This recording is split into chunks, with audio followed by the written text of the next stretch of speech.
How we doing, YouTube? Zrostyle here, and like I promised, we're having a retrospect on the new type challenge that I came second place in. As you can see, I walked away with 3 copies of the new type challenge exclusive Look of Determination alt art, as well as the top 4 finish prize of Lock On Stratos (parentheses Neil). And yeah, it's one of those things where it's kind of bittersweet. We're not the type of player where we're satisfied with coming top 4. There's a couple guys there that were very happy to be top 4, but being so close to winning the thing, I'm the type of guy who's there in it to win it. And it was a little tough, especially the Cards played great all day, and then they did not play great in the last match, which decided it all. But it is what it is. That's kind of how the card game is. It's sometimes you draw the cards, sometimes you don't, and hopefully you have a deck that's just able to roll with the punches until you get to a point where you can actually do stuff and you draw the cards. Unfortunately, with my scenario, I wasn't able to. It was just too much too quick. But it is what it is. Still a great finish, but we're definitely hungry for the next one because, like I say, we're in it to win it. Just to kind of look back on some of the matches that we had. So our first match was against a guy who I was very confident was going to run O blockers, and it's just kind of he had last couple weeks been playing some red blue. I like to call the deck cruise control because it leans on Marita and Kshatriya, and then it's just a pile of ping spells, and then you get to a point where it's just you chew everything up, and then you can't do anything with it to counter back. So you just end up losing the game a lot of times.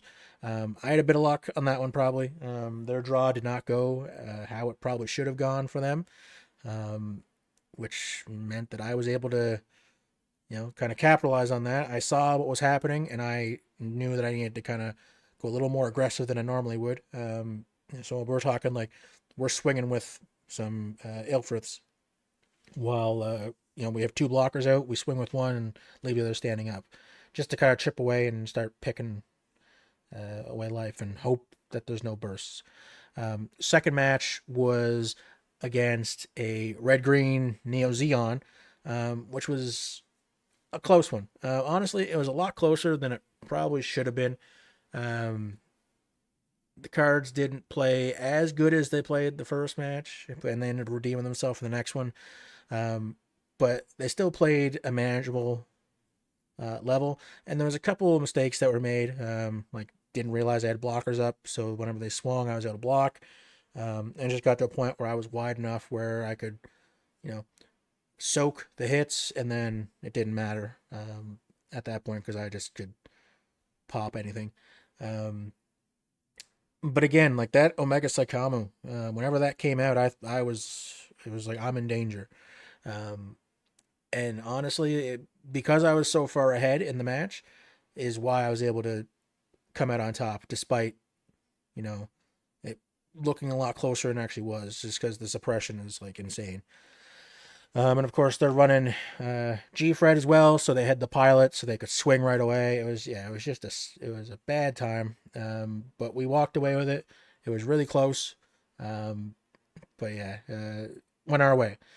And the next match was against a red blue new type, but it was one that isn't running Gundam Amuro, which we didn't have to see any in our first red blue match, just because, again, the cards didn't play the way they should.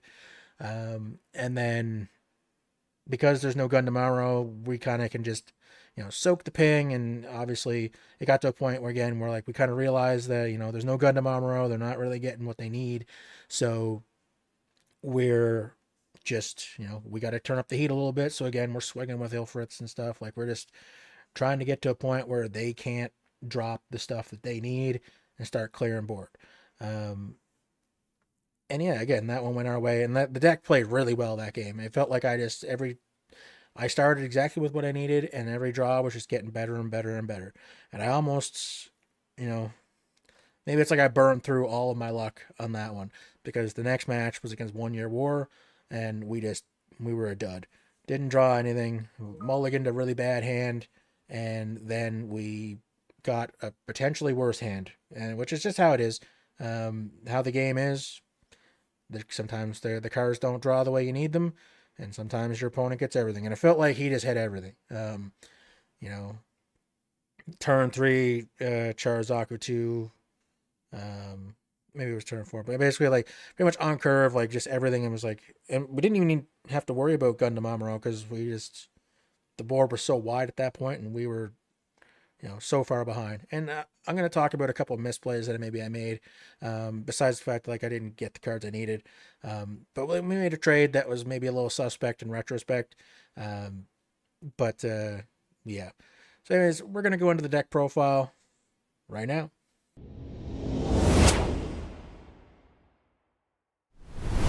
All right. So, diving right into it, the deck we chose to play was, old trusty green white wing.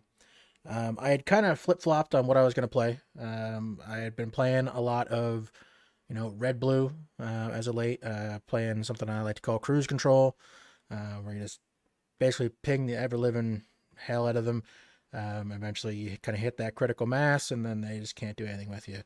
I was running a different version earlier on that kind of swayed my opinion on it a little bit. It was more of like a red blue new types, and it just couldn't chew through the old blockers.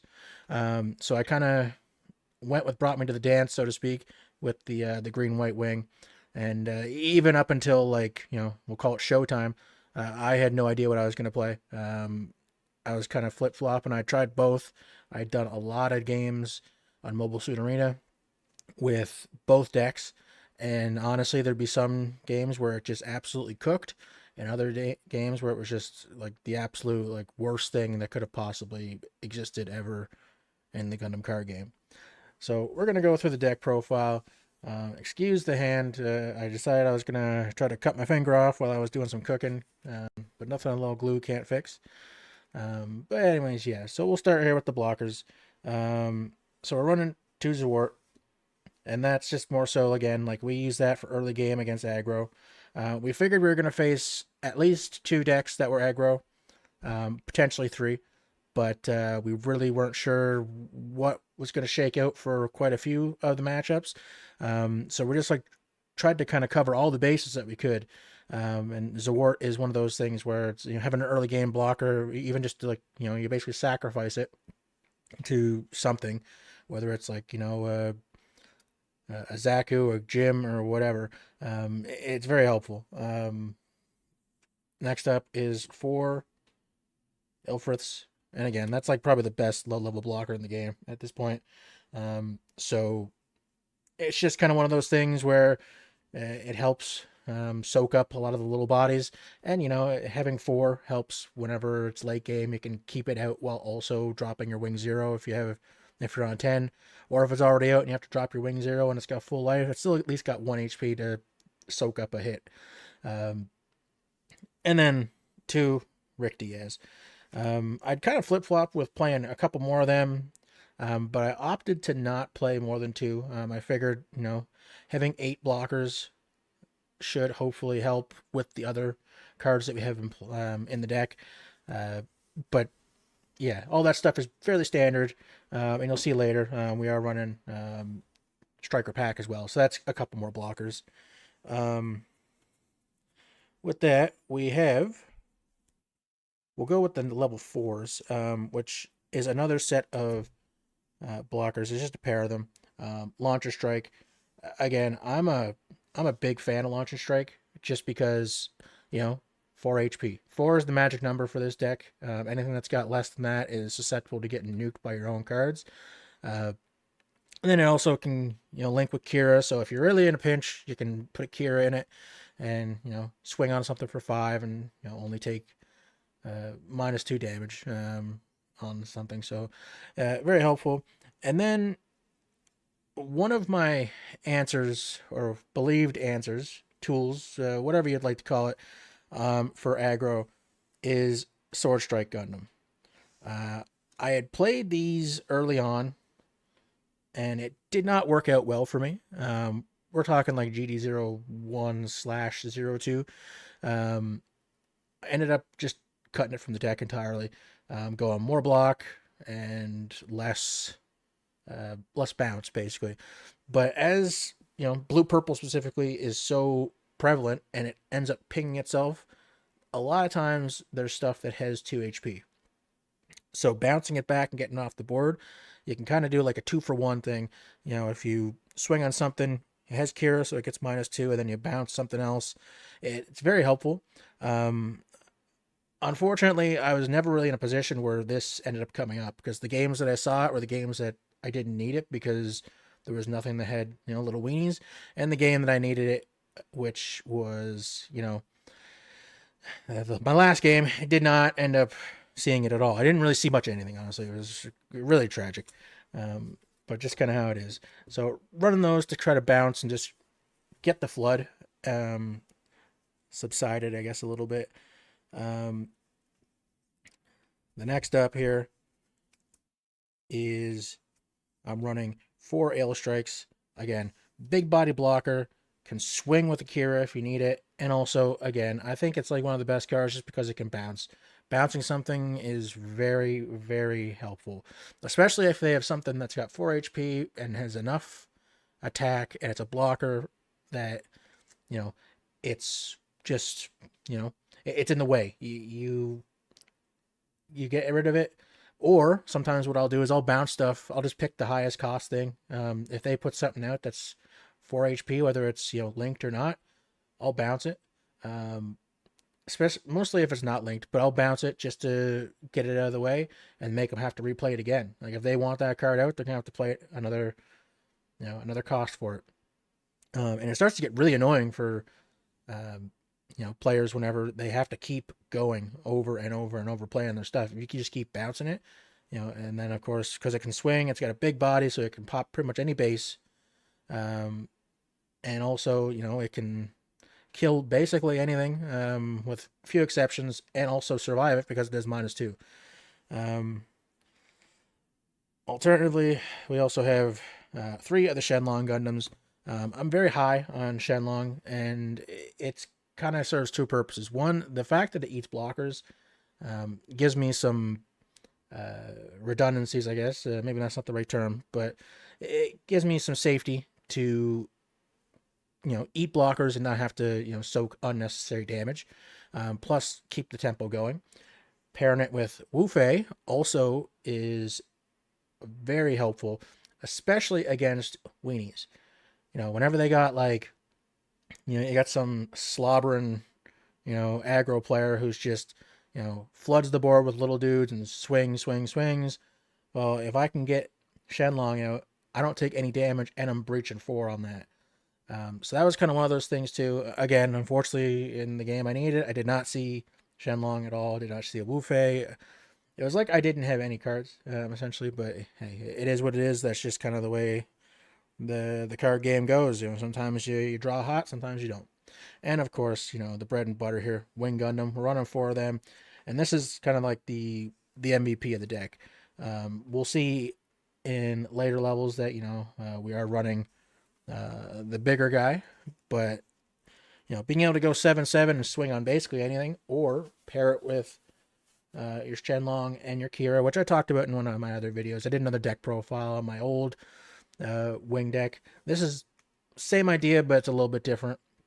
Just because it is kind of hoping to have a balance where it can chew through blockers if need be, and also bounce weenies. But again, didn't end up working out that way. And like I said, kind of mentioned, we're running 4 Wing Zeros, which self-explanatory. It's kind of you drop it. If I can get to turn 8, like aggro is done. I have not lost a game against aggro where I've been able to hit 8. Unfortunately, the games that I lose are usually done between 6 or 7, which just ends up being like you don't draw the cards, and that's kind of how it is. But yeah, self-explanatory. Bomb 3 on everything that is 5 or lower, and also lets you get high maneuver whenever you swing. And of course, whenever it pairs with hero, it's an 8/9, which is huge. Like being able to have such a huge body, you can kill any base, you can kill any unit, and survive. And you just basically, it takes so much to get rid of Wing Zero if it's linked up that you're just it's over. And we splash in one Ultron Gundam just because, again, there was a player who ended up actually playing Red Blue Cruise Control at the tournament, and he had been playing O blockers for a long time and was the bane of my existence as my Red Blue new types because I just couldn't chew through it. It was everything had block, everything had repair, and it was just this gigantic wall that I couldn't get through. So I was like, I need to assume that that's going to be a thing, and I needed something that could just bang on blockers, which is why we have a lot of breach in this deck, and we have the Shenlongs and just one Ultron just to throw it in and deal 5, which can basically kill any blocker for the most part. I don't think he was running anything that didn't take 5. So like once 5 is like the magic number on blockers, it seems. Anything more than that is basically a freedom or something to that effect. But anyways, so that's kind of the units. Pilots, we're actually only running 3 heroes, 4 Kiras, and 2 of the Wu Feis. And I'm trying to keep it so it's like 2 units to 1 pilot for the most part without going crazy. So in this case, like I'm only running 9, which maybe there's room for another, but I kind of don't think so. Just because it kind of the only trade-off would be one of my commands, which hopefully gets me something that I can use. So you can see like there's 4 rail strikes, 3 sword strikes, and then 2 of the launcher strikes. So it's we're a little bit higher on that front for Kira's matchups, but Kira also can go with Wing Gundam, could also go with Shenlong if need be. So there's a lot of like flexibility across these pilots that lets me, just basically play whatever I need to in the moment without being hard locked into, well, I need to, match up with this. Like if I can get a Wing Gundam out on one turn, the next turn I have a Kira, well then if I'm against, a bunch of weenies, they're in trouble. Yeah, so that's kind of the thought process there. As for commands, overflowing affection, only running 3 of them. Once upon a time, I was like, this card's awesome, but I kind of think it's just okay. Really, it replaced itself, and it ends up, at least with me, forcing hard decisions. Like, you pick up 2 cards, like, well, I want both of them, and I don't want to pitch any of the cards in my hand. And maybe that's just like the tell that's like, okay, I'm playing it at the wrong time. I don't usually play this until at least turn 5 or 6, and I'm looking for a pilot, whether it's like, mostly hero, just because, you got to get it. And we also run the 3 striker packs, like I mentioned, just for more blockers, just, more units. Hope that we can get some bursts out of it. But as of late, we have not been getting any of that, which has been absolutely tragic. And then 1 path to victory defeat. And this is like supposed to be like the break in case of emergency. Like we need a pilot or a unit. Like we need something. We most importantly need not to whiff, but sometimes it does that, and it's soul crushing. But it is what it is. But yeah, the idea there is like we're just only searching for something that's usable at a given moment. And whenever we're kind of going with the impression that like we have negative luck, like if we don't have any luck, we'd be better off with that rather than what we have, which is negative luck. And then of course the bases. So we're running 3 of the underground bases, and we're running 2 Peace Millions. I've kind of toyed with the idea of running more Peace Millions and just hoping that the bursts are there. But again, factoring in like the negative luck variable, we like to have a low level base just in case we need to throw something up to soak up hits, especially against aggro. Like I said, there was at least 2 that play aggro. There was 3 that were playing it at the tournament. There's 2 blue purples and 1 near war that I can recall. So it's just the way that is. It's sometimes you need to just throw something up to basically get popped because you can't continue to take a million hits from, gun tanks and everything else. Uh, so having a piece million, having four of them that needs to be level 6 is putting a lot of weight on the fact that you're going to burst them. And if I'm being honest, again, negative luck. The bursting has not been in our favor the last, it feels like, forever. But anyways, so that's the deck. Really kind of what it is. I'm gonna go over a couple of scenarios that I ran into with it, um, and yeah, we'll just move along.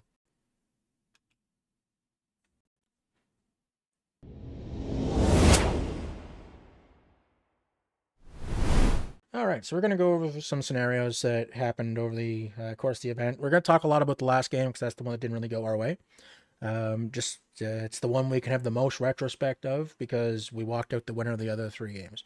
Um, I mean, we could nitpick, but a W is a W, and the cards played great, so it really kind of ran itself. There was no potential misplays that could have happened, just because we won. That's even if there was misplays, there was no misplays because we won, and all that matters.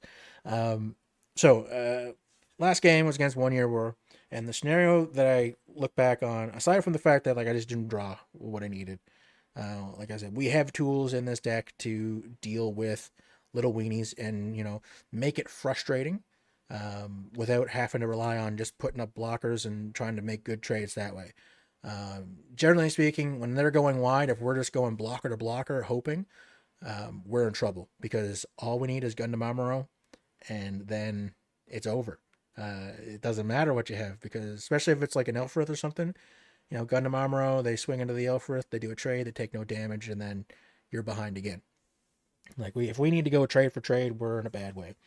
That being said, so we had this launcher strikeout.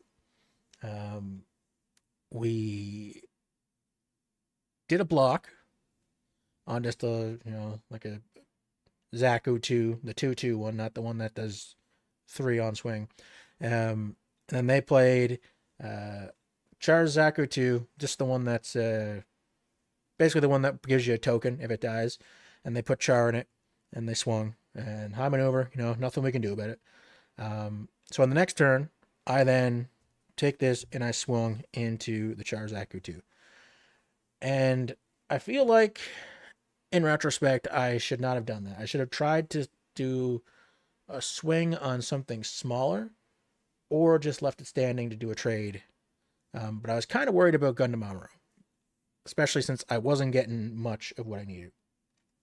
So what ended up happening, my thought process was, we kill it, and then we don't have to worry about high maneuver. We get to a point where we get the sword strike or something, we can bounce it, it goes away for good, and then we start cooking. Bit of a gamble, probably, because it's like a lot of ifs, right? If I get sword strike, if I get Kira, if I, and I think I had a Kira in my hand at that point, but you see where I'm going with this. And what ended up happening is it replaced itself, so nothing really happened because I lost my blocker. They lost high maneuver, but then they got a unit back that could just swing on me. So I was like really no further ahead.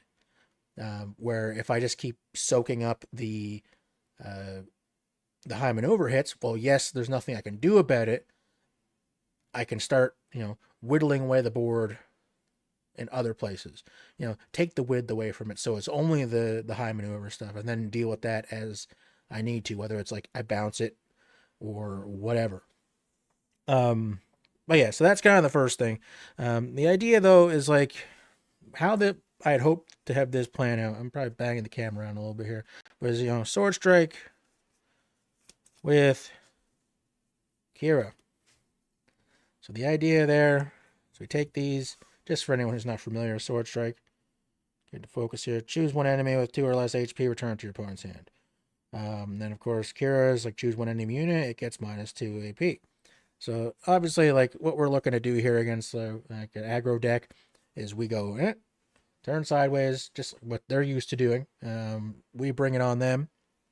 We bounce something, and then we swing on a little weenie that hopefully gives us 0 damage because we make it do 0 AP. And then, of course, there's our favorite which is, we go Wing with maybe Kira or maybe Wu Fei, because with Wu Fei, during your turn, while this unit has breach, it can't receive damage from basically little weenies. So again, stuff like that. Obviously too, like if we can count to 8, which is like something that seems to be a little more difficult to some players than others. We drop this guy, get into focus, deal 3 damage to basically everything. But yeah, that's kind of how so some of the scenarios. One of the other scenarios too that we ran into was, we had blocked with. We blocked before any of the energy got spent, which maybe we just need to be more reserved with like what we're blocking and who we're blocking with, because I ended up having a case where, we go Gundam Ilfrith, we block like it was 2/2. We'll call it a Jim, but it might have been a Zaku. I don't know. We block it, so we get 2 HP. We kill. Great. And it was double gun tank. So at that point, they basically replaced the one unit with another unit +1 and took away my blocker, which I was kind of hoping would survive, so then I could once again come and swing. Because I've been doing that a lot as of late. Whenever I'm facing aggro and having success, I'm going in and I'm, block 1, they go face, and then whenever I restand, I then use it to trade into the next, the thing that just swung into my face. So I kind of get like a 2-for-1, not really a 2-for-1, but like close enough. And again, the idea is they're just trying to they're trying to grow and like a bad weed, and you're trying to get the weed whacker out and just get rid of them all as fast as you can. Keep it tame so that, we're within a manageable thing. Obviously some good bursts are good. But yeah, it's just one of those things where it is what it is. Like when the cards play great, they play great. When they don't, they don't. And you just gotta have to deal with it. But yeah, that's kind of the retrospect on some of the plays that I maybe would look back on if I had the choice. But yeah.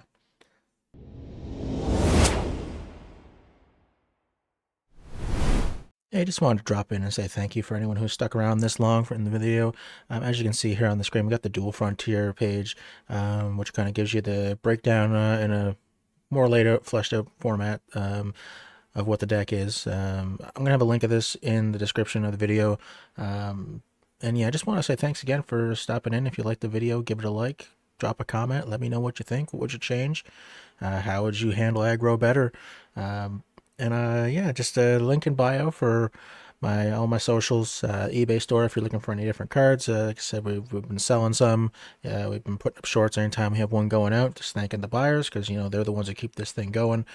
We're just steady moving forward. I'm going to have some videos coming up with GD01 unboxing. We had a sneaky little restock happen, so of course we had to jump on that because we're powerless to the chase. So we'll have a video of that in the near future. And just general channel updates over on the socials. I try to get them across all 3, TikTok, Instagram, YouTube Shorts, but sometimes they only land on one of the others. So if you can, just drop a follow on pretty much every platform that I'm on there, because it helps keep the channel grow and gets eyes on the product, which is what we're going for. We're gonna do some changes to kind of some of the format. We're just gonna maybe focus more on what the decks that are out amongst the community, because a lot of them are ones that end up influencing our choices. Like this one was influenced off of another great creator by the name of Panchi, and it really played well, except for when it didn't. So we're gonna maybe take a swing at looking at some of those decks that are out there, giving them a try on Mobile Suit Arena, and just see where things land and how they play for us and what we think of them, kind of give them a rating. But yeah, just again, like the video, subscribe, comment, all that good stuff, and until next time, thank you for watching. Peace.